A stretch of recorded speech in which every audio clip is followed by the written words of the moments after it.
See, wasn't just me. We will blame it on technical difficulties because it's a new year, new us, new year, same equipment that nobody knows how to work. But anyway, welcome to this new episode of Wine and Audacity, the podcast. I realized that listening to the playback, I was actually saying the name incorrectly. I was saying the Wine and Audacity podcast, but it's Wine and Audacity, the podcast, as you know, on the amazing logo Key did for us. I know what we meant. Yeah, apparently we didn't. How are y'all feeling today? I'm cool. How you feeling, Key? Same old, same old. Same old, same old. Mm-hmm. Translate that, she motherfucking tired. Oh, yeah. No, I know not to press her. You know, I don't want to get cussed out, so I'm just let her see where she at. But she good. I'm good. I'm here. We are recording clearly at Shauna's house instead of mine. So change of scenery, sitting in front of copious amounts of fried chicken that Shauna made for us prior to recording. That's an incentive to finish recording. This episode might be 10 minutes long. I don't know. Not 10 minutes. I mean, look, niggas love fried chicken. Anyway, so before we get into the topic, I want to issue a little disclaimer. During this episode, we will be discussing things such as aging, death, and things that some people may deem to be delicate or sensitive. If you aren't in the space to listen to this conversation, we totally understand and appreciate you for listening up to this point. We want to invite you back next week where we'll meet to discuss a lighter topic or even to revisit previous episodes where we discussed other things. With that being said, this episode is about parenting our parents. I think all of us, even y'all listening to this, can relate to watching the people that raised us, be it, parents, caregivers, grandparents, watching them get older and how much of a mindfuck it actually is to see that happen. Mm-hmm. I found an article from Forbes.com written by Mark C. Pena entitled Millennials Are Really Stepping Up for Their Aging Parents, which discusses a survey where young, newly minted caregivers generously tend to their parents. In the article, the author states, more than ever, millennials are joining the ranks of earlier generations in caring for their aging or ailing parents. According to a new survey of 991 millennials by Caring Advisor, roughly half are already actively taking care of their parents, while the others are currently in the planning phase. In terms of the emotional cost, there are some significant differences between men and women, many skewed towards stereotypical gender roles. Specifically, women are more than twice as likely to report being extremely stressed about taking care of their parents. In addition, they are much more likely to express care for their parents by regularly performing household tasks, such as cooking, cleaning, and doing laundry. Men, on the other hand, regard spending quality time each week with their parents as a form of care, along with errands like picking up their medications and taking them shopping. And that is exactly what I did for my mother. The article goes on to mention additional factors relating to direct care of parents, but I wanted to pull back a bit and look at the bigger picture. While it is important to discuss aging from a care-based perspective, I also wanted to talk about the effects of their aging on us and our relationships with them. Also, since both of my parents and Shauna's dad have passed, I wanted to check in to see how that has influenced or affected things. So, y'all ready for these questions? Mm-hmm. All right. So, are there any plans in place, or have you at least discussed your parents' care plans as they get older? Are you responsible, or is that a shared responsibility between you and your siblings? After my father died, which was unexpected, I became the one who had to take care of pretty much everything. Although I'm actually his middle child. I was the youngest up until 14 years ago. But my older brother wasn't responsible enough to do it. So my father did not have a will. So I had to go to the Register of Wills office and make myself the executor of his estate in order to handle his business as far as like his bank accounts and his vehicles and things like that, because him and my stepmom weren't legally married. Right. So, but they were together for what, like 20 years at that point? About 25. Oh, wow. Almost before, on and off, about 25 wow. altogether. And my grandparents are still living. Mm-hmm. My dad's parents, my grandparents are still living, but they're up in age. Mm-hmm. So I wasn't going to leave it on them for them to take care of. So I stepped up. once all of that happened and I saw how much stress it caused me having to do all this running around, I had to run back and forth. My father had like 4 bank accounts. I don't know why. I don't know who he thought he was, child, but he had like 4 bank accounts, which I had to go to each bank and take them the paperwork so they would release the money so we could put it in a estate account. I had to go and take both of his vehicles to be sold, put that money into the account so, any creditors could come and get whatever he may have owed. Luckily, nobody did show up. Everybody like pretty much discharged everything. And then once all of that happened, everything got split between me and my 2 siblings. Once I went through all of that, I had a conversation with my mother. And I said to her, please have everything in order because this was a lot. It stressed me out really bad. It was a lot. Of course. It was a lot. And in between grieving as well, it puts a huge toll. So hopefully my mother listened, and when that day comes, God willing, and it's not anytime soon, things will be in place because I'm going to be the responsible party. I'm her oldest. I'm the only girl, and my brothers are not going to do it. Let's be told, neither one of them are going to do it. Yeah. Now, would that be different because your mother's actually legally married, or her and her husband are still together? So but that's the issue. Right. Legally, he is the next of kin because that's her husband. Right. But she still could put certain things in place. If she have a will, she could still put certain things in place saying, he could very well try to fight me on it. But legally, we would have to go by the will if she has one. Right. So, again, my situation is a bit different than Shauna's, and we'll get to that in a second. But I guess, could a person make you the executor of their estate in their will if they draft up a will ahead of time, or does it have to be whoever is legally the next of kin? No, I believe they could make arrangements. If I remember correctly, I believe they could arrange it, just like they could have an insurance policy, and it has a benefactor. Put your name on the insurance. Like when my dad passed, he had 2 insurance policies. One he had my stepmom's name on. The other one he didn't have anybody's name on, so it automatically went to me and my brother and sister because we were next to kin. Right. Yeah. So you can still make provisions in your will even if you are legally married. Now your spouse could probably try to fight on it, but wills are, as long as you in the right state of mind, being a sound mind and body, it's turned right, it's not really much that can be done. But I recommend everybody have some kind of will or something in place because for your surviving family members, it is a lot. It is very stressful. On top of grieving losing you, they have to worry about being able to bury you and worrying about everything that you worked hard for. Please, for the sake of us, get your stuff in order. All right. So, Key? Well, as far as my mom, as long as she's alive, I believe it's me that's going to be taking care of her. Like right now, when she needs to go to the doctor, it's, me taking off to take her. Or if she needs something right now, like she needs her medication picked up, it's me. Sometimes my oldest sister. But we discussed plans as far as what she wants to happen. Should she be in one of those situations where she needs to be taken care of fully? And she really does not want us to do that. She would rather us put her in a facility, which is not going to happen. Really? I'm not doing that. I'm surprised. I didn't think she would want to go to a facility. She does not want to be a burden on anybody. So she's like, just put me in a facility, but I'm not doing that. That's never happened. I couldn't see you. Never.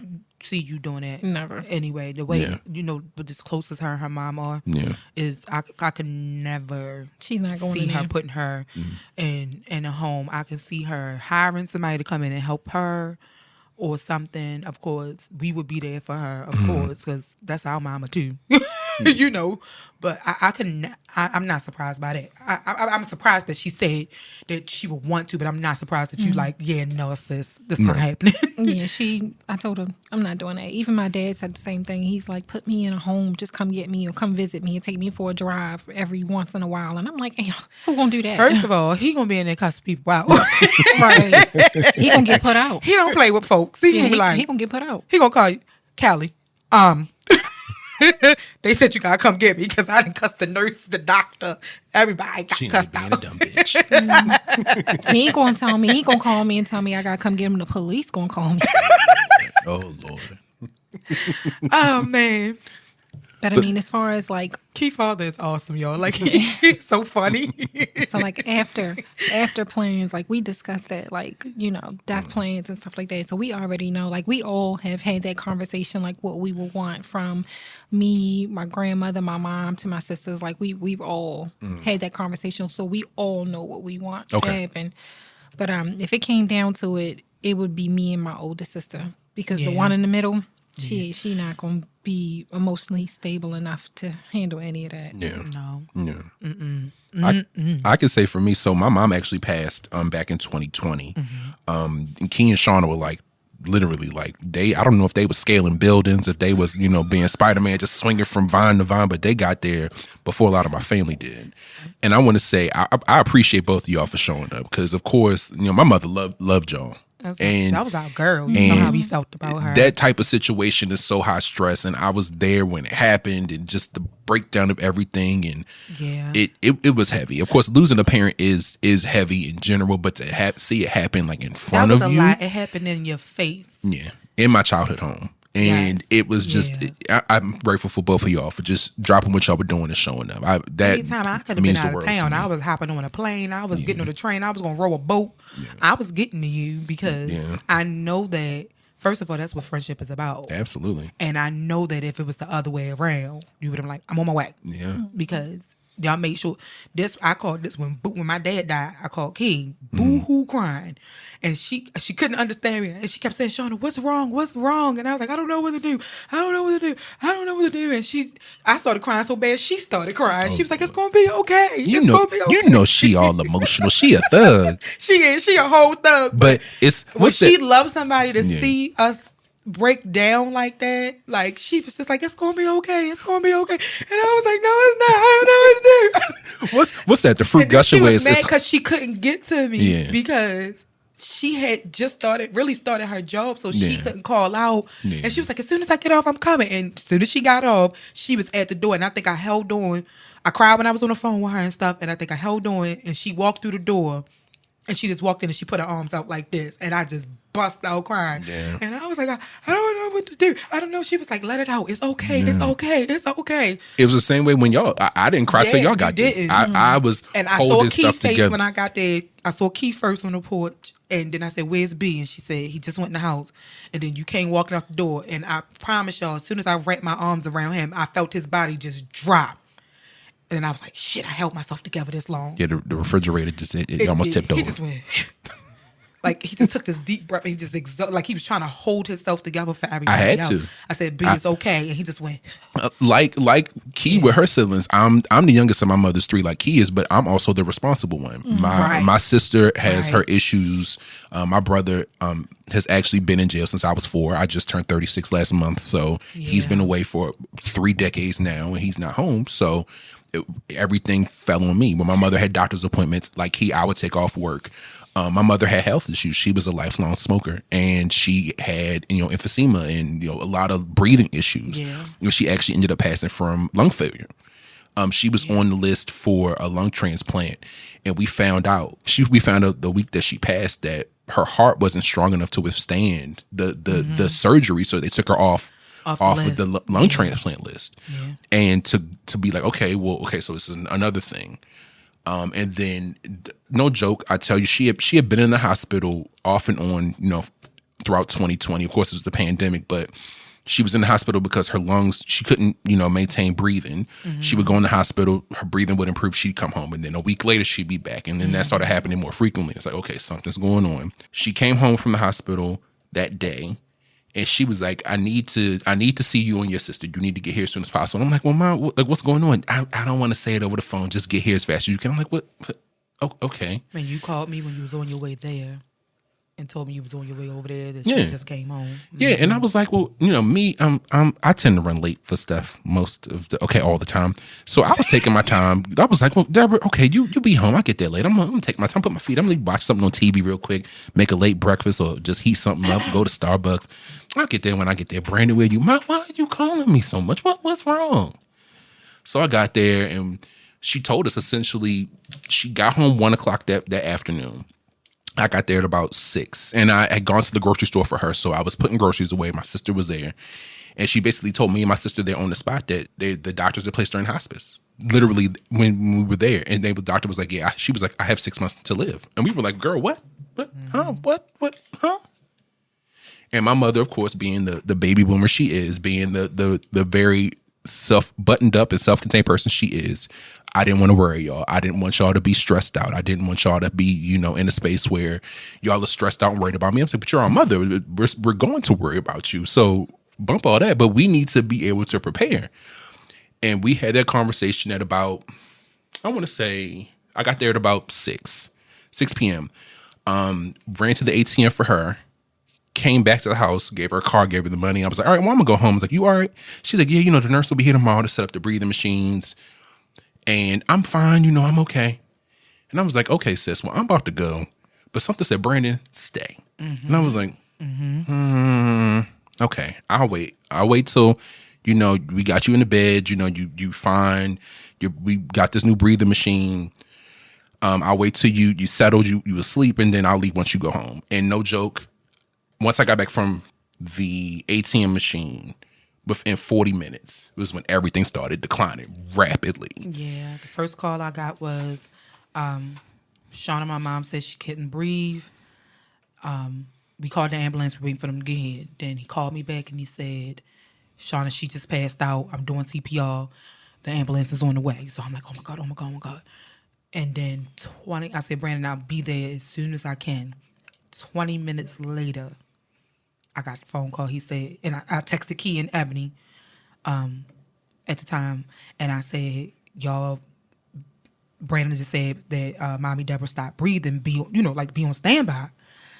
And I think Key said she texted you and you said something that the ambulance was coming or something like that. Yeah, you basically told me just stay home. Yeah, you was like, no, don't Yeah. come, Key. The ambulance is on the way.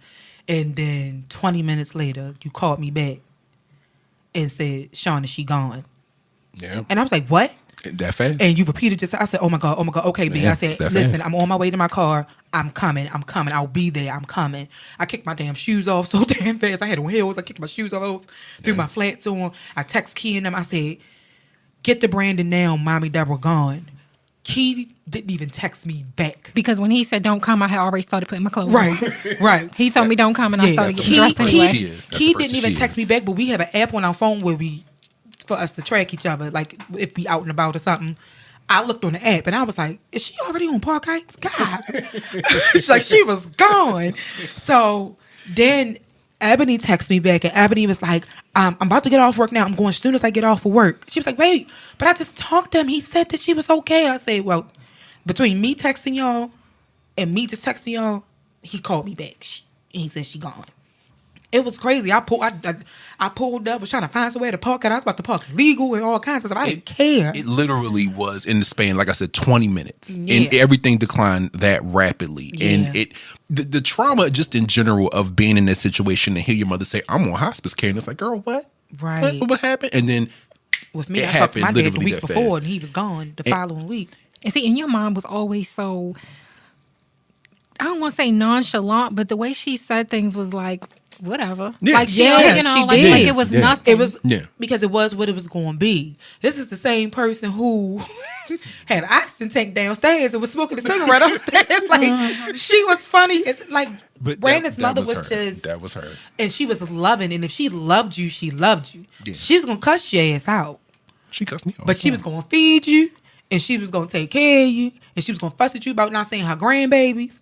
And where the hell you been at? I ain't seen you, and stuff like that. So she just was an amazing person to know. Yeah. And not only did she raise, Brandon and his siblings, but she raised most of her grandchildren. Yeah. She just was, she was just that person. Like to know her, you was just to have like just a beautiful spirit in your life. And if she cussed you out, it's because she was loved out of you. love. It is. Because she ain't fuck Because if with she you, ain't she say would just nothing look to at you, you she'd like, just look at you like,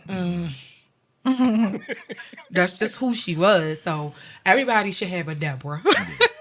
They should. Like, and the outpouring just from, I swear, I haven't seen, like a couple of my aunts and uncles haven't been in my childhood home in at least 30 years. And they were there literally The aunt that lived down the street was there first, and then the rest of my mother's siblings were there within a couple of hours. And I was like, I ain't seen y'all here. And then he like, had our families and stuff. I called my mother, and my mother was like, "Oh my God, where's he at? Is he okay? Is he okay?" I called my mom. I called my bonus mom. All of them was like, my poor Brandon. Is he, what he need? He need anything? He okay? That was definitely he hard to experience. It was a lot. It was a lot. But to know, that, like I said, people loved her, and then they loved you. So that was just a lot of love. And I felt that way with, when it came to my days, a lot of people were there for me.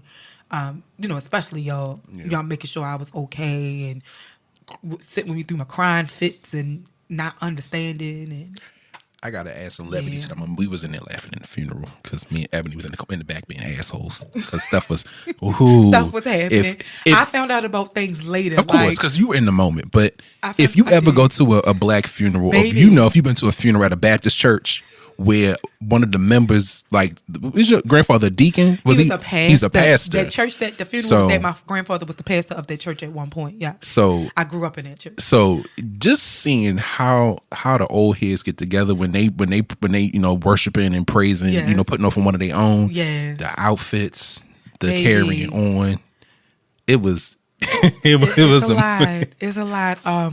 It's a lot. My dad's funeral. The church is not really big anyway, but that my church dad was packed knew out. a lot of people, and so the funeral was standing room only. Like I said, everybody was there to support me. My coworkers showed up. My people I hadn't seen in years showed up. I had cousins I ain't know that was coming to me. Like, I'm your cousin. I was like, oh, okay, hey girl, Okay. listen, Hey, hello. I wasn't smoking weed back then, but I wish I was. Because I probably You need to just open a dispensary because you mention it at least twice every Baby, episode. I'm waiting for them to let me get their card. Okay, so next question: how has your relationship with your parents changed as you've gotten older? Or just in general, if you want to just focus on your mom, since your dad is gone and you're not cool with yours, if you want to just focus on your mom. I have a dad and I have A father. We went through this in the intro yeah. episode, y'all. If y'all want to go back and listen to that, she explained. My dad. But how's the relationship changed for you with both of them as you've gotten older? Well, with my mom, we all grow up with, I ain't one of your little friends.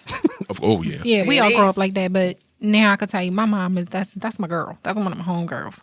Yeah. I still have that respect for her as a mom, but now I'm more inclined to tell her, like, will you sit down somewhere? Like, will you sit down? Will you stop? Why are you doing it? Like, I talk to her the same way I would talk to one of my sisters now because, like, that's how it's gotten. Key mom is dope as hell too, y'all. Like everybody need them a Connie too. I want to say for the record, I call her mother Big Connie because she don't play no games. She don't. She love on you, but all she gotta do is give you a look, and I'm gonna go sit down somewhere. Like, yes, ma'am. I ain't trying to get beat up. And I feel the same way about. And Key got that same energy. Yes, and I feel the same way about Key grandmother because she only hit me once, and in the 30 years I've known her, and I learned my lesson. So y'all are good friends. What about your dad? Like, how has your relationship changed with him as you've gotten older? Well, it's changed in the sense that I would say back then it was. I don't know if that's changed a whole lot. I think now we have more of a understanding of this is a love bond and not a blood bond. Mm-hmm. And I think we acknowledge that more now than we did before. Because before, if you said anything to him about me not being his child, he went off. Rightfully so. And now he will still go off, but he's not really entertaining it now. Like, he don't want to hear that. You can't say that to him. He'll go off on you, but he's not really hearing that now. But now I feel like I could be, a lot more honest. Like, we had a situation where, we lost a family member a couple months ago. When we were sitting in the hospital, one of her relatives, who was a little distant, we didn't know him, but she knew him. And he was like, well, what was it like growing up, with a dad like this? And me and my sister just looked at each other like, it wasn't funny back then, but it's funny now. Because, who do you know that calls bras over-the-shoulder boulder holders? Like, what? That's what he calls them. What? He calls them over-the-shoulder boulder holders. And he took us, I will never forget. I told y'all he's funny as hell. He took us to get fitted for bras because, my sisters are boob heavy because he's that kind of dad. He did our hair. He did stuff like that. He did not avoid that stuff being a man. He did not avoid it. You got girls. To do my hair. So, yeah. When you said that, you've got great New York boobs. Yeah. He's crazy now, but I miss Chappelle's show. But go back to what you were He's saying. crazy now. Yeah, he did all that stuff, and he took us to the store one time, and he told that lady, "I'm looking for secure over-the-shoulder boulder holders," and she was like, and he said, "Okay, so basically this is what I want." So he told us all the jump, and he said, "You see that moving? I don't want to see that moving no more." What? Yeah. So I mean, if I could compare him to anybody, it's like having Martin Lawrence as a dad. Jeez. That's what it's like. Man. It's like that's what it's like. And it's like now, I can laugh. Before I couldn't laugh because I knew he was serious. Oh, and yeah, this, of course. This were all lessons. Of course. He was dead serious, but now it's funny. Yeah, of course. Everything he does now is funny unless he's getting on us. Like, then it's not funny. He's hilarious. Every time I see him, he said, one time we was somewhere, he said, "I remember when y'all was little girls. And when you didn't play about her and she didn't play about you. And when you would get upset, them pretty brown eyes turned jet black." I said, "My?" Yeah, he observes a lot. He You don't does, realize and I he's watching. I never thought he read. I was like, "Really?" And I thought that was so funny. And I was like, "What?" I thought you said when Key got married. I said, Key, what? Oh no! Now see, that's the problem. When you and your sister's name so close. Yeah, I was like, Key. And then I forgot. I didn't hear the E. I heard it was E. I was like, what? You eloped in the know that fast? But another thing that I noticed, another thing that I noticed with him now too, now that I think about it, is I have begun to talk to him the same way that I talk to my mom because he's still working. My mom retired like more than 5 years ago, and he's still working. And I'm like, isn't it time for you to retire? And he's like, well, I don't want to retire because I feel like somebody might need me. And I'm like, well, that's on them at this point. You deserve to be able to retire. And he just spent, I want to say maybe the last 10, 12 years taking care of his mother-in-law. She just passed, unfortunately. That's the family member I was referring to. And I mean, he and my stepmother dedicated so much time to taking care of her. I mean, I have never seen such good caregivers. They gave up a lot to take care of her. Yeah. Really good care so I'm like, you should retire. He does a lot for a lot of people. And it's like, when are you going to retire? When are you going to retire? So now it's like I'm kind of starting to lean into talking to him the same way I talk to my mom. Like, okay, now I got to be hard on you.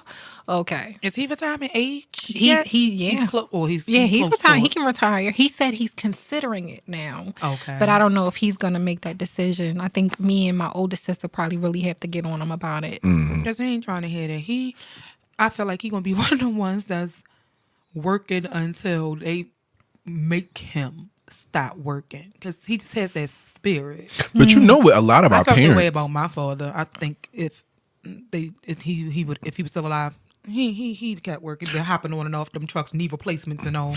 But what a lot of our parents, because they started working so young and had so many responsibilities as teenagers and as kids, that now because they're approaching retirement age, all they know is working. So it's like, well, if I've retired, what am I going to do all day? Yeah. Like my mother stopped working. Her health issues started in 2014, but she actually left. She retired early based on other medical issues, I think in like 2009, 2010. And for the first couple of years, she was like, well, what the hell am I going to do with myself? My mother was a nurse. She had been a nurse at that point for almost 40 years. And it's like, well, what am I going to do all day? Aunt Lil did that. She retired the year Trey was born.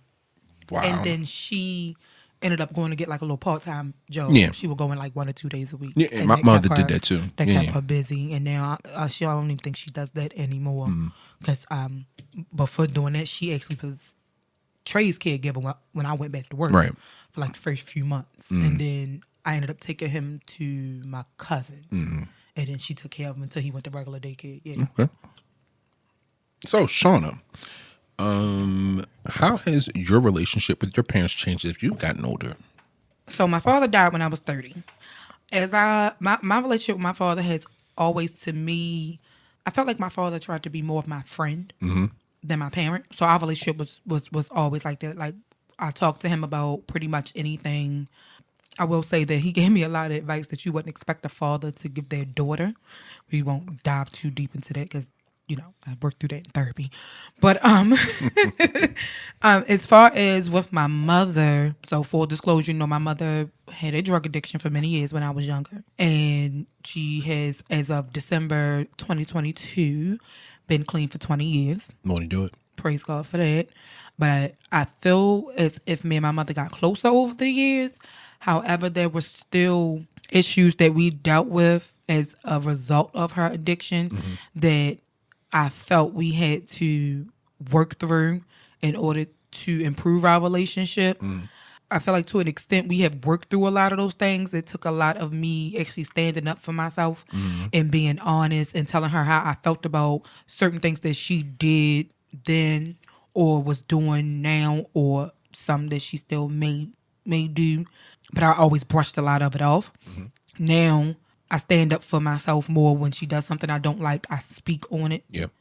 Now, at one point, some incident I won't get into happened a few years ago, and I think I reached my boiling point, and I went no contact with my mother for a couple of months because I was angry, and I expressed to her that I felt like, I don't know if it was because I'm the oldest or because I'm the only girl, but I felt she put a lot on my shoulders. I felt as if when it came to my two younger brothers, I was the other mother to them, and that's something I had to express to her. I don't think she really understood it at first. I think she has a better understanding of it now. Yeah. But I would say that me and my mother have a pretty good relationship now. Okay. By me putting my foot down, I think she's starting to respect my boundaries a lot more than she did before, because I think I had to tell her one day, like, I understand that we are your children, but we are not children anymore. All of us of age. Yeah. But beyond age. You know, me and I got a brother that's a year younger than me, and then we got our baby brother who's 9 years younger. How old are you? Shut up. He's so obsessed with age. Yes, he keep trying it. He keep trying it. No, I don't. Yeah, I have a brother who's a year younger than me, and then my baby brother who's 9 years younger than me, and I really felt like a mother to him. That was and still is my baby. He actually lives with me now. So how have they changed as they've gotten older, and how are they still the same? Like, from, if you think about personality wise and the way they approach things, how are they different and how are they the same from when y'all were kids or when we all were kids? I don't know if anybody else can relate to this, but I feel like my mother is softer on her grandchildren than she was on us. They get away with cold-blooded murder. I promise you. That's old age. Because she might, especially like with Trey, she might fuss at him, but then she'll feel bad because he feels bad, and then she'll coddle him. My youngest nephew, oh my God, that one. It's all she'll fuss at him both times, and he'll cry. Nana, I said I was sorry, Nana. And she'll be like, "Come here." I'm like, "You so soft." We got punched in the throat. Some bull crap. We would have been asked. I ain't got no McDonald's money. My son can text her right now, Nana, can I have $20? And she won't even ask him what he needed for. She'll just send it to him, and then he'll text her back, "Thank you, Nana." And she be like, "You welcome, baby. Let me ask for $20. What you need $20 for?" Ma'am. What kind of, this is bull. What happened till we got food at home? Like, what happened to that? Have y'all ever used that line on your mothers when, like, y'all been out and they say, "Let's stop here," and I'm like, "You got McDonald's money? Or you got such and such money?" I'm going to try that on her one day. Oh, I got the dirtiest look from my mother when I did that to her Oh, one time. I'm going to do that to her one day. My I mother, think I did it once. one time. And she said, "Okay, yeah, I got it." It backfired. My mother's favorite restaurant was Red Lobster. She loved them damn biscuits, and she loved That's seafood. the best thing at Red Lobster is the biscuits. And she was like, "Oh, Brandon, can we go to Red Lobster?" I was like, "You got Red Lobster money?" And she looked at me like, "Oh, you almost got Mama Pain back smack." Because I just had a flash of Deborah giving you that look. It was slow. It was the. I see it clear as day in my mind. Oh my God, clear as day. Oh, I tried it. Oh, I was so proud of myself, but I was like, "Let me scoot over." Baby, you was because that reach. Baby, you was in smacking distance when you said I was. that. We was in the car. We was in the car, so I was only about that far from her. She was gonna smack you into that door. She sure was. Head was gonna bounce off the window. She's fitting to knock your head between the seat belt and the seat. Between the brake and the gas. Wait, how I end up under the car? How did it work? Man. How has your mother changed personality wise or demeanor wise since she's gotten older, and how is she still the same? Back then, I can kind of tell she was tired. You know, she was working 12-hour days every day with 3 children, and most of the time she was working Monday through Saturday. Oh wow. So she was doing a lot. And then, my older sister had her first child kind of young. So then it added a fourth child into the situation. So I could tell she was tired, but now she my grandmother. She just won't sit still. Like, can you sit down somewhere? Stop. Why are you doing this knowing that your hip is bad, knowing that your back is bad? Like, why are you doing this? Why are you picking this up? Like, I have to talk to her. They don't listen. It'd be fun. They don't listen. We'd be on the phone. She'd be like, Con, why are you doing that? sit down. That's another thing too. Like, I don't know when this started, but we could be somewhere and I'll be like, Ma, and she won't answer me. And I'll be like, Ma, and she won't answer me. But as soon as I'll be like, Con, she'll be like, huh? And I'll be like, She tuned. But y'all don't do that with your kids. Like if your sons are calling you. Trey has done And, that to like, me. you don't zone out? once. no.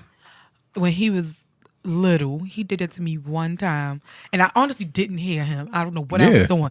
He was like, Mommy, Ma, Shauna. I said, who fuck you talking to? He said, I kept calling you. You didn't answer me. I said, I didn't hear you. He's like, you heard me when I called you Shauna. Oh, no. I said, you going to hear me when I punch you. No. Y'all remember, I'm pretty sure y'all remember when my child used to call me Kelly. Yeah. Didn't call me Yeah. Mommy. So, because he had everybody else saying it. yeah, but we would still correct him, and he still refused to say it. And I remember one time he would do it, and I was like, no, I'm Mommy. And he just looked at me and grinned and was like, no, you Kelly. And I was like, okay. But then it changed. Sagittarius. Yeah, it changed once, he got his tonsils removed, and he woke up in that room full of white people. He was scared to death. And then I was Mommy. He was like, Mommy. I've been Mommy since then. So, no, he doesn't do that. So for to those me. of y'all who may be a little confused when y'all keep hearing us say Kelly, that is Kiana's nickname. So One of a couple do that she not has. approach her in public and call her that. You got to be family. I won't respond. You have to be family. She gonna to look call at her by you. that name. She gonna blink, She gonna roll her like- eyes, and walk away. You're gonna get the what the fuck look, and then she's gonna turn Who around is and walk you? away because I ain't related to you. I can't. I can't wait till we do impersonations of each other because I have a impersonation of her. I do too. Of me? Yes. Oh, God. Yes. I have a. I'm concerned. Shit.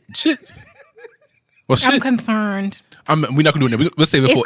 It's gonna be gonna the do version of me that's on the verge of exploding. Yeah. I'm Oh pretty yes. sure. Yes. Yes. Because that's when you get the best material. Oh, yes. When she get mad, whoo child. We'll save that for a fun episode where we can laugh. We gonna save that for the 'Cause first it's out of place episode. here. Yeah, because that's gonna be fun. that impersonation. We got to have Aaron for that episode because Oh gosh. Because He gonna love that. Oh, I know he got a key impersonation. yo, yo. Definitely got impersonation. I got one. I got an Aaron impersonation. I think too. I'm offended. Not I haven't even done it yet, and I'm offended. What you don't even know what it is. No, but I'm already offended. No, because I know y'all got one for me, so I'm just gonna take. Oh yeah. Oh yeah. That's gonna be a good. That's gonna be a good episode. I can't wait. I can't wait for that one. Oh man. But anyway, so you mentioned how's your mother the same as she's gotten older? Like what about her still the same from when you were a kid? How is she still the same? Is her personality still the same? With certain things that she does still like the same? Or she just like totally different person now that she's like retired and can chill at home watching Lifetime television for women. Oh my gosh. Damn. Or was it the Movie Network? Because it's she- a separate channel now. Oh, she watched she got mad when I told her that I told y'all that she watched the old folks channel that's still in black and white. Oh, The yeah. She was upset. She said, I can't believe you be talking about me. And I was like, I ain't say nothing bad. What's it? The Westerns? What channel was I that? have no listen. The Turner Classic Movies? Is that channel still up there? Yeah, it's still up there, but I I don't know think that's what so. she watches. No. My grandmother used to love Turner Classic Movies. But that's one thing that she still does. Like she still faithfully watches her whole nostalgic lineup of Matlock and Murder She Wrote and That was some good TV though. the was Andy good. Griffin show. I Like can't Not Andy Griffin. yeah, she still watches all that stuff. My aunt and uncle still watch Gunsmoke. I go to their My house mom. sometime on Fridays. My mom, And I'm too. like, this show is old. Why? Gunsmoke was on air for like 40 years. Mm-hmm. And it's a Western. And I'm like, I don't get Westerns. I guess it must be an age thing. Mm-hmm. I don't get Westerns. But my uncle will sit there, hey, Brandon. I'm like, oh, yeah, I saw this when it came out back in 62. 62. My uncle, he in his early 80s. So he was like, yeah, I used to love watching Gunsmoke. That's before MASH was a thing. And they remember everybody used to watch. Listen, don't judge MASH. I used to watch that. Don't even come forward. When Snick went on, It used to be the last thing to come on When before the Star Spangled Banner came on and then TV went off. when TV went on. When Snick ended and that thing, I used to turn the TV right up. All right, time to go to bed. We got church in the morning. I couldn't do it. I watched MASH. My mom and my grandfather got me into it. I couldn't get into MASH. It was actually pretty good. Was it? If you try it now, you'd be like, "Oh, dang, this is pretty good." Like, oh yeah, we was adults now, but no. I was a teen watching it, so you know. I am an old lady. You are not old. I am an old lady at heart. Okay. But she's still the same in the sense that she still breaks her back to do for us. She still does. Like, And Mom, we're others, she grown. does. We're grown. But you have that. You got that trait from her because you're the same way. She You are is. the exact same way with your sisters, same way with us, same way with Dante. She is. You are the same exact way. And I can say on the record, because now she can side me. She won't like throw something at me.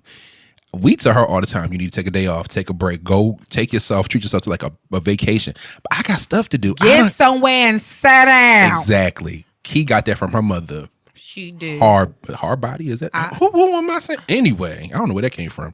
You got that down pat. That's your personality because you don't sit down for nothing. She don't. Look, she just rolling eyes like, well, whatever. Nah, I can't even say nothing. That's why I was like, I don't have a clap back for that one. So how did my mother change as she got older? Her personality was still the same, but I feel like once we were adults and she didn't have to, like he said, her mother did. My mother worked sometimes 2 and 3 jobs just to make ends meet. You know, my sister had her issues. And my mother ended up raising my nieces and nephews, and they're all like a year, 3 years younger than me. So we were all raised in this house together. Right. And she went from literally having one child in the house. I was in private school. And then when my sister, her drug addiction got really bad and she got her kids taken from her, my mother, to keep the family together, she took all of them. Children, yeah. So she went from having 1 kid to having 4. And it's like, okay, well, now I got to work extra to make ends meet. We got to, no extracurriculars. I got put out of private school, was put in public school, and it was a whole thing. And I didn't know until I was an adult, like literally in my early 30s, that she was like, yeah, one time I worked like 3 jobs to make sure, y'all had food, and at least y'all may not have been in extracurriculars, but y'all had cable to watch. Yeah. And I can literally say, we never, at least to my knowledge, because I wasn't looking for it as a kid, I don't remember our lights ever getting cut off, or remember seeing I don't remember going without. Ever going without food. We always had food. Because majority of my life, we lived with my mother's older sister. So me and her daughter were raised like sisters. Right. She's 10 years older than me. We were brought up in the same household, and then when I was 5, she had her own daughter. Right. So then we were raised in the same household for a while until, my cousin and her kid's father, bought a house and got married and all that stuff. Right. So I was with my aunt until I was in high school. I lived with her until I was in, and then once my mother addiction got bad, I went and lived with my father for a little while, and my stepmom, that didn't really work out. So I ended up with another aunt. So I know what it is to, be raised by family, or to have to raise family, or stuff like that. Because there was a lot of that in my family. Yeah, of course. Raising my great grandmother raised 2 of my cousins. My grandmother raised the other 3 of those siblings, and it was a lot of that, especially back then. They didn't let their kids go into the system. Somebody was in the family. If somebody in their family could take them, was going to take them children, whether they could afford to or not. Yeah. That's why it was 15 people in a daggone house. Yeah. Y'all sleeping head to foot. There's bunk beds in every room. And I say, somebody sleeping on the couch. Right. My childhood home was my mother called it the family home. If somebody needed a place to stay, if you needed a place to transition that's how my grandmother house that's was. Everybody, aunts would come, uncles would come. They would stay for a few weeks when my mother married my pediatrician and we moved. Ooh, child. I don't know how she managed that, but okay. Free healthcare. Dr. Feelgood, honey. She was feeling something because we wound up in Woodlawn. That's when I met y'all. Yep. Because I'm from Park Heights. Don't know how that worked, but I was like, "Oh, you get married to Dr. Summers?" I saw him last month. So as far as like how my mother changed as she got older, she just relaxed. Like once I was out of the house, My nieces and nephews were still there, but she didn't have to work and take care of people. When she finally retired, she just let her hair down. She wasn't as stressed because she had her health to worry about. So it was more time waking up when she wanted to. And of course, because my mother is old school, she was up at 5 a.m. every morning or 4 a.m. to have her morning coffee and her cigarette, sitting there watching the morning news. Channel 13. Okay, here we go. I used to come down. Like, Mom, what you? I've been up for 2 hours waiting for you to get up. So she kept that up, until she passed. So next question. What are you excited about as your parents get older? What are you excited about as far as they get older, as far as like, things that they could potentially be doing? Maybe going on cruises or, I don't know. I do think my mother should travel more. She has traveled a little more since she got married. She got married in 2017. But she got on her first plane ride after she got married, right? After she got married. My mother didn't get on the plane for the first time until we went to Puerto Rico in 2018, I think. We had to drug her. We had to give her a prescription strength Benadryl for her to calm down because she had never been on a plane. And I promise you, no sooner than the plane took off, I looked over, she was holding on to her husband like, and then I looked back over again and she was like, so... That shit is traumatic. It was. I told her the worst part was takeoff and landing. Yeah. So I would love for her to travel more. She went back to school.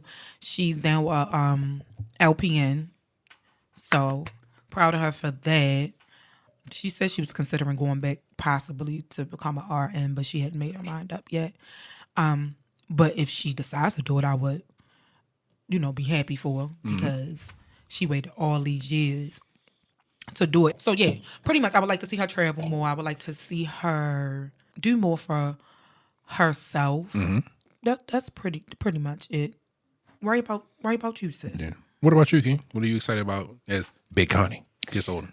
I don't know if there's anything I'm excited about, but I am looking forward to the moment she realizes she can just chill.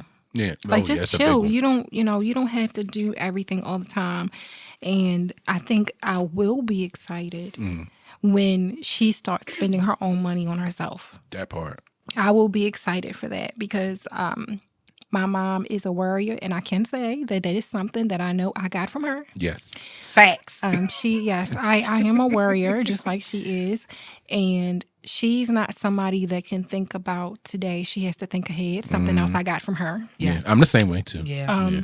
So she's always constantly thinking ahead for other people. So she has to make plans and do things to make sure that when that moment comes, everything is set. And a lot of the times it really has nothing to do with her. Right. So she'll stress out and she'll be making all these plans and doing all these things for other people. And it's like, you really don't have to do that. Let them figure it out. Let them get this in order themselves. But looking forward to that moment where she starts being selfish. Yeah. All right. So a bit of a heavier question. What are you afraid of encountering as your parents get older? Oh, that's a tough one. Yeah. Probably the ability for her to do things for herself, I would think. Like to see her that vulnerable or not. Yeah. Because I've experienced it with other people who have had to take care of their parents or even grandparents and stuff. Like, my grandparents, like I only got biologically my father's parents. Yeah. That are still alive, right? And for their age, they are still very active. Like I said earlier in the show, my grandfather's still walking up until, recently and stuff. My grandmother got a bad hip, but you can't tell her nothing. She gonna get around, When you got that from? First of all, mind your business. But leaned over and no, my grandmother was still in the house cleaning and stuff. I'm like, Grandma, sit down. Why are you in here? That dust ain't going nowhere, girl. But I'm that's what I'm worried about, her not being able to do any thing for herself. Yeah. And honestly, like he said earlier, her mom said she would want her to put her in a facility so she, wouldn't be a burden on anybody. I'm on the fence about whether to do that with my mother. Like I used to say when my father was alive, I was like, when you get old, you want a home because you can't come live with me because you gonna get on my nerves. Like you cannot come live with me. But I think in your case, and I think because like I mentioned earlier, because your mother's married, that decision may not be able to make that decision. It may not be my decision, so we ain't gonna get into what I think you do. Yeah. So I think that's what I'm more so concerned about. Her not being taken care of properly, if that does happen. And yeah, that's my fear. Okay. What about you, Key? It's pretty much the same thing Shauna said. I have one family member. I don't know this family member well, but I have one family member who is in full-on dementia. And then I have another one who is kind of suffering from, symptoms of it. And like early onset? Because he has another illness, and this illness coincides with it. Yeah. So I worry about there being a time that my mom gets to that point where she doesn't know me. That would kill me. That would kill me. That's scary. Yeah. Like I worry about that so much because it's like, it would just bother me. Yeah. It would bother me that, this is my mom, but not really, Yeah. So that concerns me. I think she's too stubborn for anything else. Like they can tell her that she's not supposed to walk and she gonna crawl. Mm-hmm. Like so she's on me crawling. Yeah. She gonna find her way up and down them steps, even if she got to slide. She's gonna get up and down them steps. So she too stubborn for anything else. Yeah. It's just that, like, if it's something she can't control, I'm concerned about that. In a lot of the articles I was reading, because I researched multiple articles to build questions and, to have the script for this episode, a lot of concerns that people our age were saying, like, our parents are stubborn, especially they're so used to being on their own, doing their own thing for 30, 40, 50 years. And as they get older, it's like, yeah, I might be sick, but I can still do what I need to do. I might be hobbled over or in pain, but they've learned to work through pain. They've learned to be like, well, I still got to get this stuff done. And to be honest, I'm the same way. When I was at home sick with COVID last summer, I was down for maybe 2 days. I was like, all right, I'm here coughing, but I still got a house to maintain. I need to eat. I need to have something in here to do. Like it. Yeah. I go call him. What you doing? You need anything? You sure?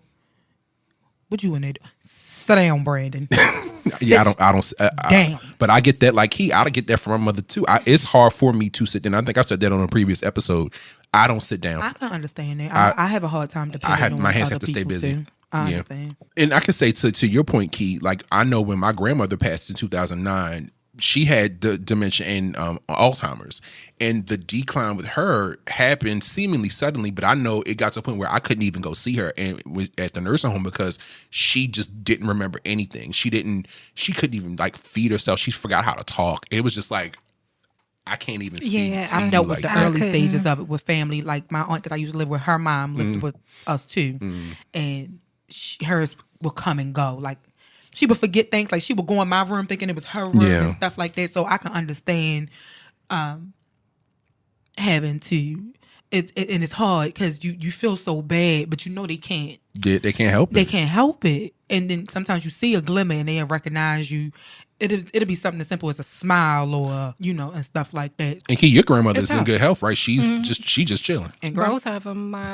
My dad's mom, she just turned 92, Ooh. I think. And grandma about to turn 90, right? Yep. My other grandmother will be 90 this month. And you would know looking at it, baby. If you see Key grandma, I always tell her I want to look like you when I get your age because girl. Yeah, my dad's mom, she just threatened me at the funeral. She was like, she did. She said, "You walk by me one more time, I'm gonna beat your ass." And I didn't doubt it. And I didn't doubt it one bit. And she was like, she meant it. Grandma, I said hi, and she was like mind you, she was in the wheelchair. Yeah. When she told her all this, I said, baby, she finna run over your feet. And the thing is, she's in the wheelchair because it's easier, but she can walk. Yeah. She can walk. And she's not slow. She can walk. Oh, yeah. She funny. But I have flashbacks. Like she you don't want punishment from her. No. So here's a follow question. When did you first realize that your parents are getting older? And what like around what age did you realize that? And then what triggered the realization? Was it like a way they moved? Yesterday. Yesterday? What happened? Wait, okay, I almost played something that recent. Okay. What happened? No, it wasn't. Honestly, it wasn't so recently that I kind of realized, because My dad has celiac disease. Okay. And he's had it for a couple of years, but you wouldn't know with the way that he conducts What's up with his himself. stomach? Yeah. And stuff? Celiac, yeah, you can't have gluten.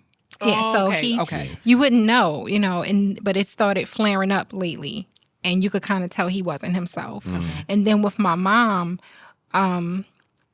what was it that she did recently? It's like she did something recently, and I just looked at her like, dang. And then it dawned on me like she really will be 65 this year. Another it one who hit don't me. look it, because baby, I'm told I want to look like her too. Yeah. It You would hit not me. know she was in her 60s.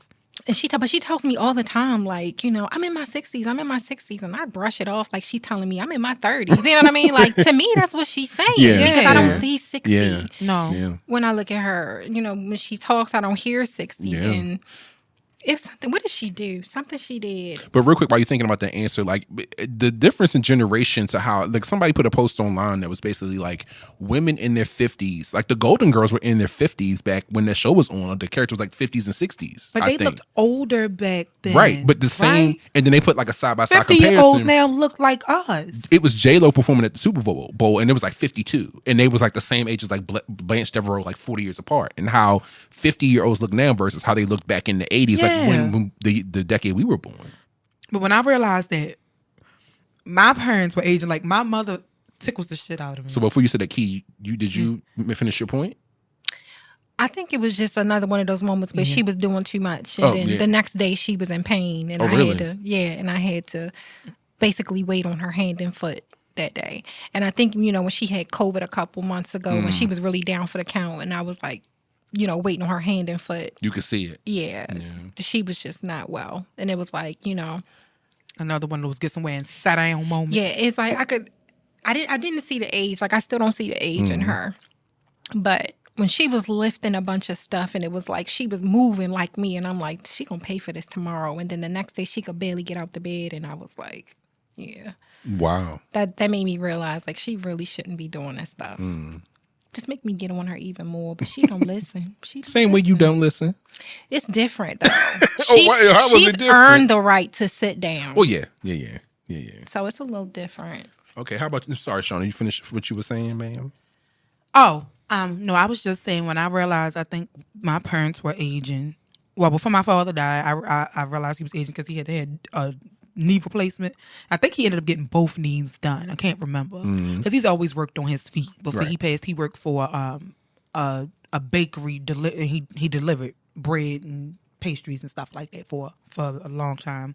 So he was back and forth on the truck and the lift and all that. Ended up having to get his knee and stuff replaced. I went over there and messed with him. I used to always call him old man. With my mother, I think I realized it. One day we was talking and she kept talking about how hot she was. And I was like, what's wrong with you? Having She was flashes, like, huh? I'm going through the menopause. I was like, the menopause? You heard what I said. I'm going through the menopause. Man, I don't think they got a thud at the beginning, but okay, sis. So, yeah, I think that's really it so far when she be talking about, aches and pains and all that. And I be laughing because I was like, well, maybe I'm getting old too because my back be hurting and, my knee hurting. I'm gonna say for the record, I bought your ass a yoga mat a year ago that I ain't seen since. First of all, and I did use it. It's one in the corner time. of my room right now, but I used it. I did. When I was have the to last get time myself you used on a it? schedule. First of all, you in my business. Don't do that. I have to get myself on the schedule like Brandon is. Yeah, I do it. Look, I learned that lesson from seeing, and I think one thing I learned from watching my mother get older is the fact that I started doing yoga back after she passed, like 4 days a week. And it was just for me because, I'm my age. I'm not going to say it, even though I already said it. And I want to make sure I'm in good shape as I get older. You start young, and if you start the habit now while you're young, you'll be able to maintain it as you get older. So while I'm still young and I can move and bend and flex around my bad ankles, because I'm clumsy and walk in stuff, I'm going to be able to try to do what I can. And I was like, well, Shauna, do this with me. And she did it a couple times and was like, oh, this is hard. I don't know. I got her a mat, and she did it for about a week. And I ain't seen that mat or the block since. He in my business. Anyway, next question. This is a bit of a fun question. In what ways do you think you will be like your parents as you get older? And how are you different from them? I'm not. Which one? She is her mother. Yeah, I am. Like, I accept it. I admit it. I am. And you see it more as you're getting older? That's your like your mother? Absolutely. Wow. She has her mother's side eye. I've gotten it Oh, yeah. from all 3 generations, so I know. I've got it from grandma, I've gotten it from Kind, and I got it from her. But the real ha-ha moment is when Dante hits her with that same side. Like, He sure do. She be like, but when he do that kind of stuff, he's my child. He's mine when he does that stuff. We're asshole senior and junior when he does that stuff. what about you, Shauna? How what ways you think you'd be like your mother as you get older? child. What ways are you different? I'm like my mother in ways where I previously did not stand up for myself. I've noticed that a lot about my mother with certain situations. I still honestly see it to this day when it comes to certain situations. She kind of like brushes stuff off a lot. That's something I'm working on because I don't like it. I hate it. People take advantage of that. Yeah, of course. In ways that I'm different from my mother, I would think parenting-wise, I think I do things a little differently than she did with us growing up. I think I made my decisions a little differently. I think I broke the curse of being a parent early because, like my mom had me, she was about to turn 17, and I think her mother had her early. I made it until after I was legal enough to buy liquor to have my kid. So I think I did break that curse. I think that's the way I'm different from her. And like I said, I think my parenting style is a little different. I also think I'm a little more understanding than my mother is. Not that she's not an understanding person, but I think I'm a little more understanding than she is when it comes to certain situations. I try to see stuff from different perspective versus how I feel about it specifically. Other than that, I think that's about it. Okay. Yeah. I can say I'm a lot like my mother in the it's small things. Like I can't really say like, physicality wise. Of course I'm a dude, so it's just a lot of differences there as far as things that in that aspect. But like for example, if I'm at home, like if I'm cleaning and I cut on my cleaning playlist, which has all sorts of like stuff that I grew up listening to, Anita Baker and Shaka Khan and the Isley Brothers and Barry White, I'll be in the house listening to music, scrubbing the counter. I'm like, my mother is moving through me right now. She is literally, right here in this moment. I feel like I'm my mother right now. Or reactions to things, facial expressions. My mother was even more sarcastic than I am. And when I respond to things, I'm like, my mother would have said that. Like, yeah. So, final question for this topic. How has watching your parents get older or pass changed you? I don't like it. I feel like I became a parent 17 years ago, but I feel like watching her get older, like that made me become a parent for real. Yeah. You know what I mean? It's a lot different. Like I feel I'm more aware of things. Like I'm like a hawk now watching over her. So I don't like that change. I don't like it. It's stressful. Yeah. Like I'm constantly concerned now. Like that's probably why I have, a gang of gray hairs in the front of my head. One of the reasons. Anyway. At least it's not from none of these niggas stressing you out. No, never. But another thing, like a thing that I found in the articles I was researching is calling a lot of people who are millennials and I guess Gen X, we're now considered to be the sandwich generation because a lot of us have kids and we have responsible for raising kids, but because our parents are getting older, we're now responsible for caring for them and looking after them as well. And now it's care going in 2 different directions or across 2 different generations. It's like, damn, we're in the middle. We still have to work and maintain a household. And now I got to take care of my kids and now look after my parents and make plans for them. So what about you? How has watching your parents get older or pass changed you? Or how is it, what have you noticed about yourself as time has gone on?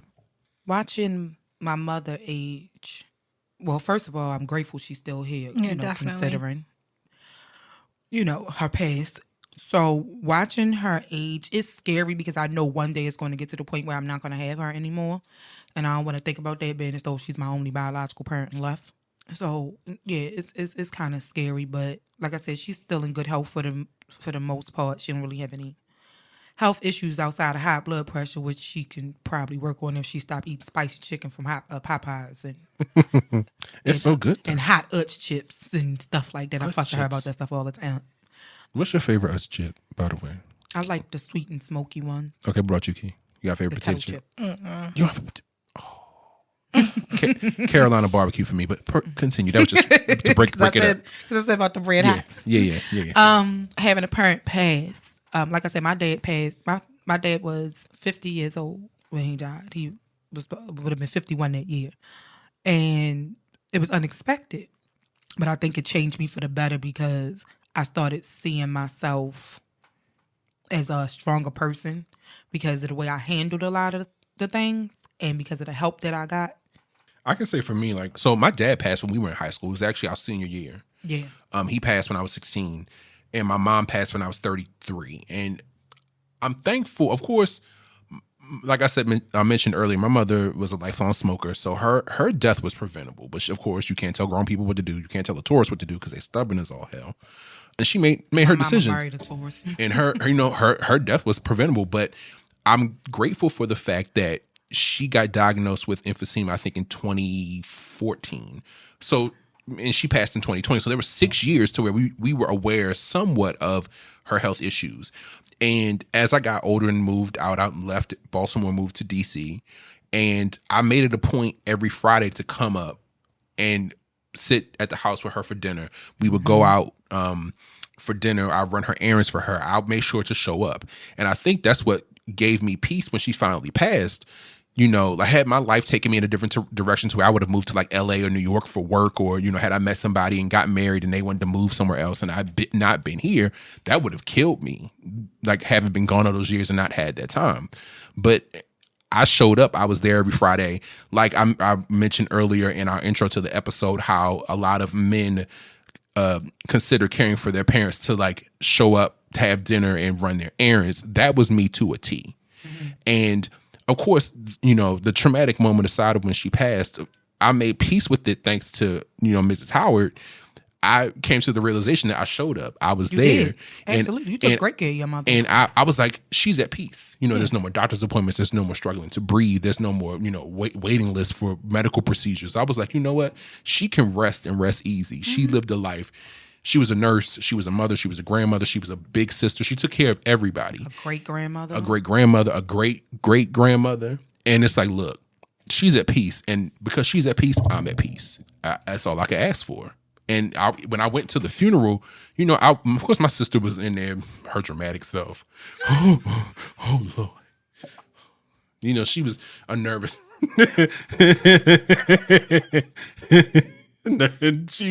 My sister was a nervous wreck. No, because when my biological grandmother passed away, that's how my aunt was. Yeah. And I was holding her hand and told my mother, I almost flung her down the aisle because she was making me so mad. Get your ass. But when I walked into the funeral home, you know, everybody was like, Brandon, how are you? I was like, I'm fine. You know, I'm good. You know, thankfully. I did the same thing. I was, you okay? Yeah. Shauna, the funeral home was small. So a lot of my family weren't able to stay. Of course, because this happened during COVID. There were, you know, space restrictions. I happened to show up and they told me I could stay. Right. But and Shauna sat outside of the room and she looked in, she had peeking around the corner like, you all right? You good? And I got there and I was like, I'm fine. Like, you know, I had been talking to my therapist all that week. Of course, with me being the responsible son, I was responsible for handling the estate and the house and paying bills and doing all of that stuff. But when I got to the funeral, I was at peace because I was like, hey, she lived her life. She made her decisions, which led her to where it led her. But she lived a life. She lived a life. My mother passed at 70. So it wasn't like she was like, you know, 40 and it happened suddenly. Yeah. I had time. Of course, the actual death aside, I had time to make time for her to show up and to see her and actually have conversations with her about like, well, and I think, well, this is a follow-up question, but I had a chance to have conversations with her and ask her about like what led her to make certain decisions, or like how did you know, go from doing this to doing this, or what made you do things this way.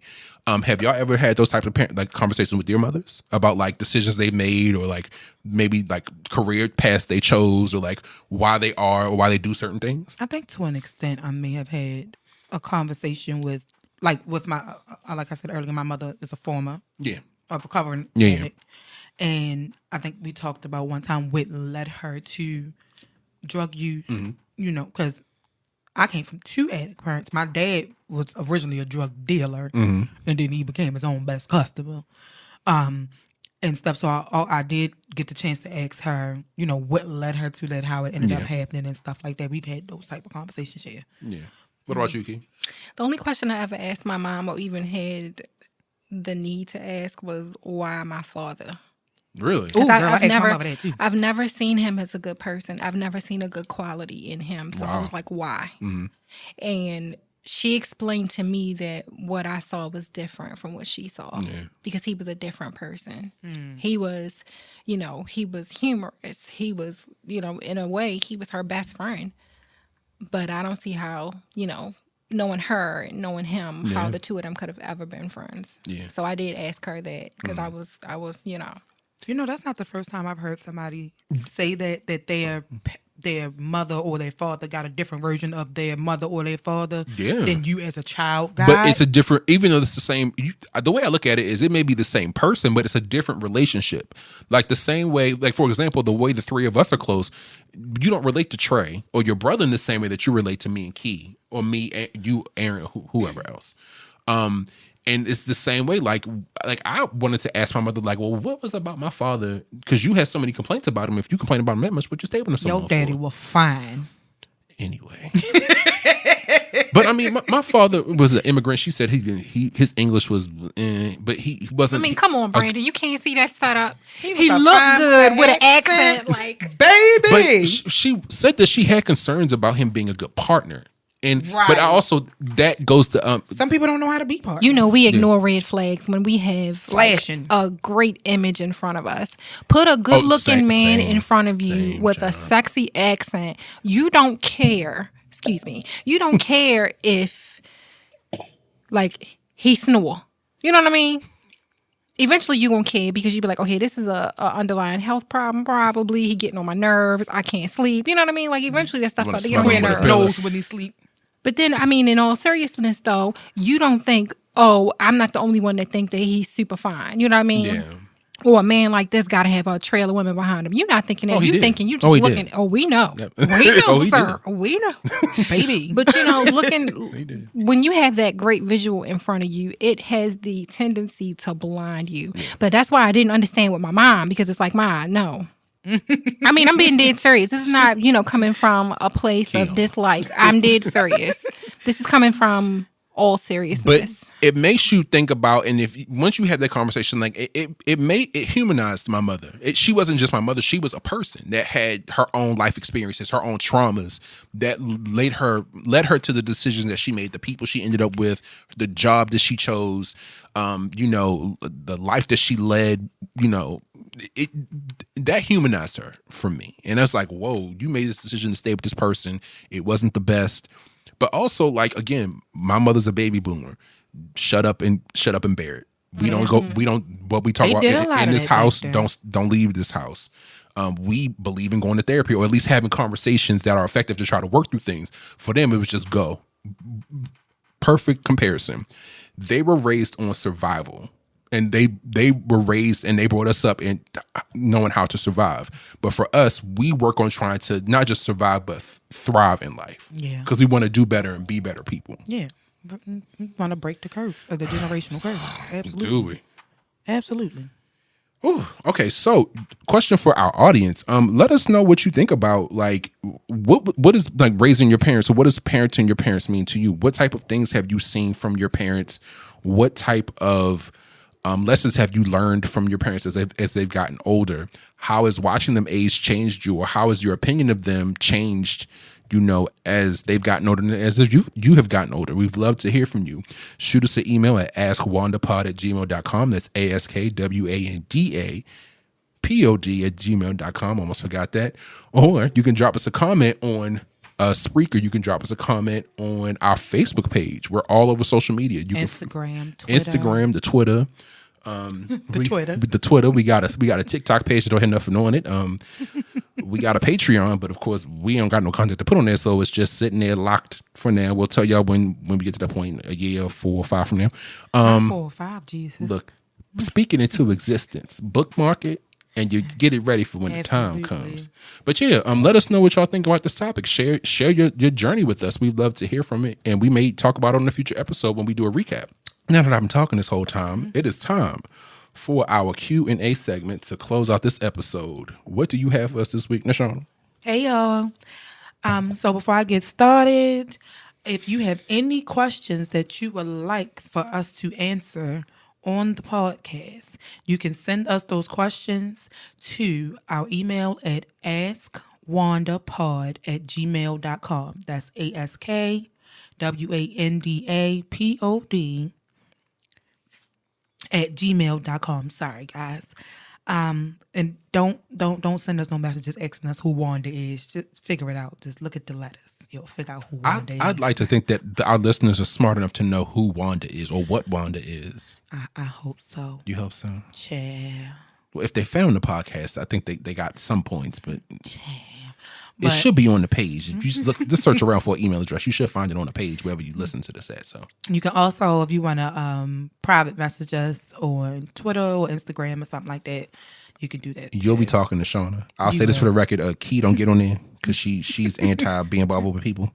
But you'll probably be talking to me or Shauna. But if you want to leave Key a message, we'll forward it along to you. Just don't be gross because I'm screening them shits out. I will cuss Not you don't out. be gross. All right. And it's not a dating app. So check this out, right? She about 5'4". She got Thank you for the extra quarter. beautiful brown eyes. She likes And her hair is hers. her hair is hers. She can beat a face. I mean, you're not gay. You wouldn't care about that. So, let's just move on. Shauna, what? I appreciate the quarter. I mean, that's fine. But you the height with shoes on, ain't you?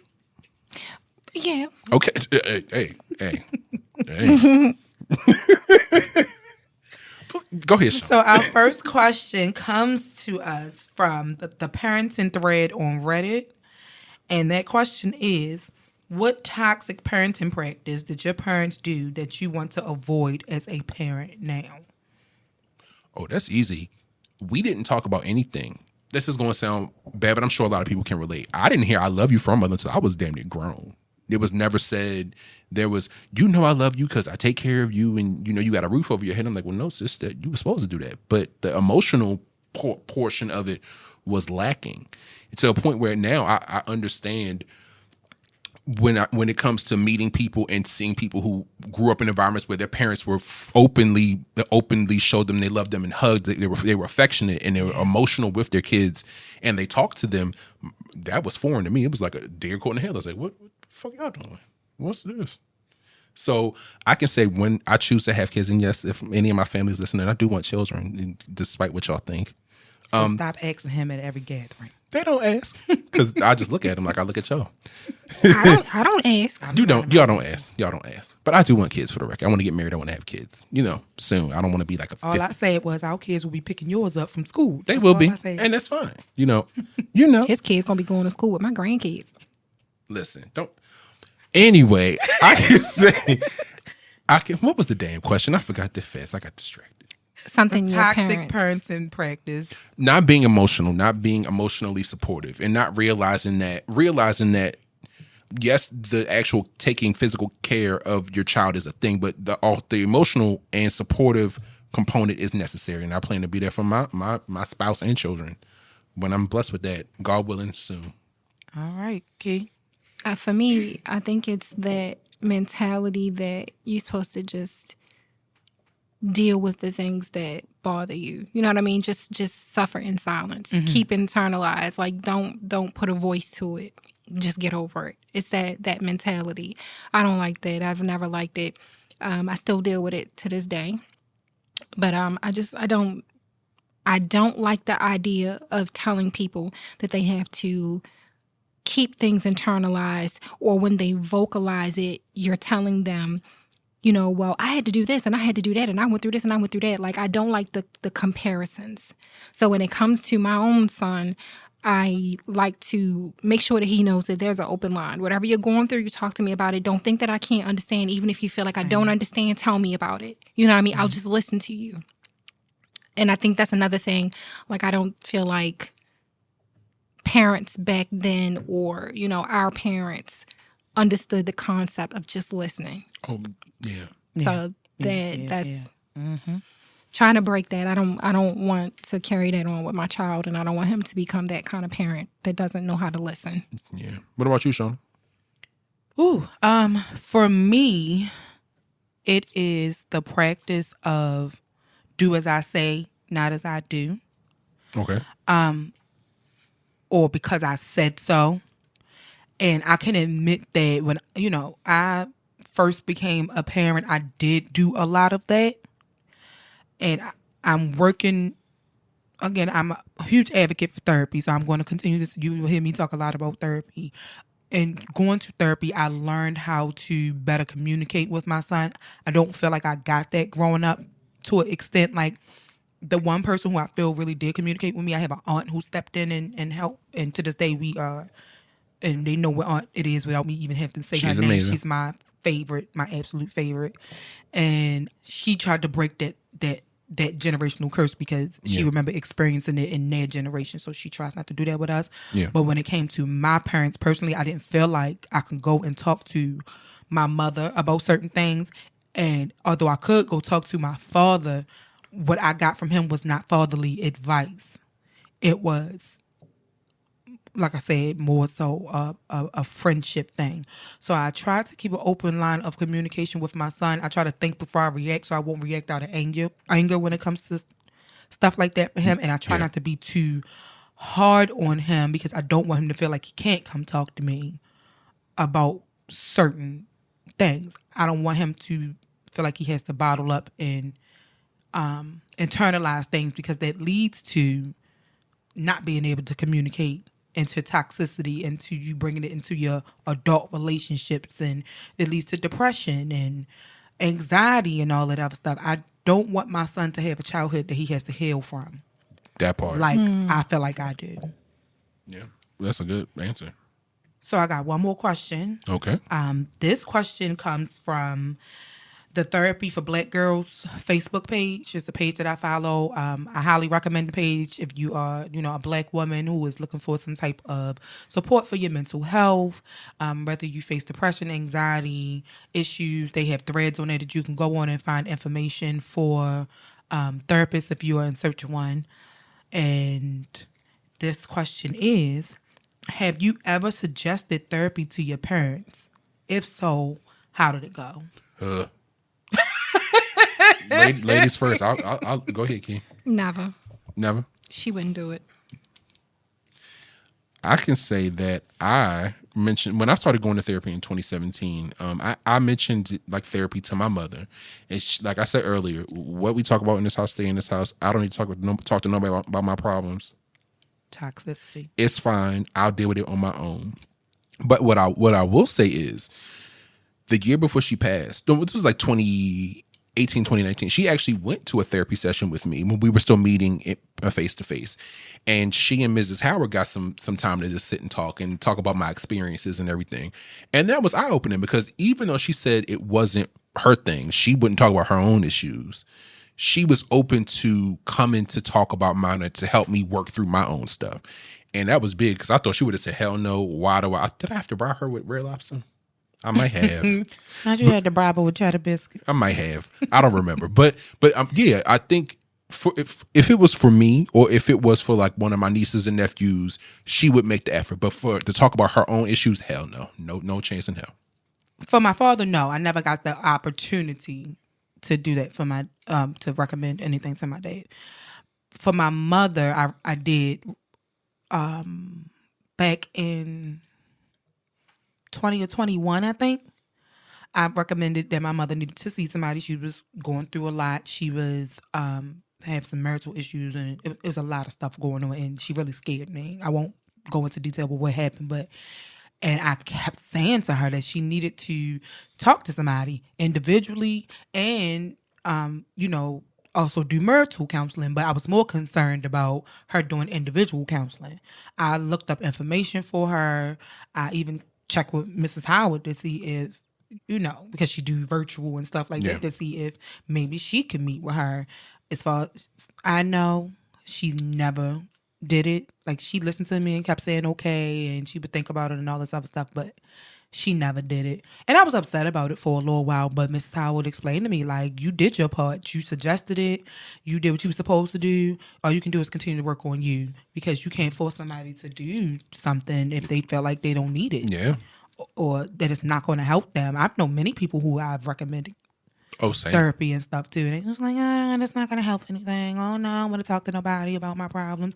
But I had to also realize that my mother, like, all our mothers is from a different generation. Yep. They didn't do that. It was, Give it to God. Give it to there you God. go. Give it to God. But I always respond now with, well, God created therapists. So there's that part. But, I mean, all I could do is do the work on myself. So, Yeah. Any more questions? no, that was the final question. The final question. Okay. That is going to wrap up this week's episode of Wine and Audacity, the podcast. I almost said the name wrong again. You can check us out on Instagram, on Facebook, on Twitter. Leave us comments with your commentary, or send us, or rather send Shauna an email at askwandapod@gmail.com. That's ASKWANDAPOD@gmail.com. And with that, be safe, be well, and we will see y'all next week with a new episode. Bye, y'all.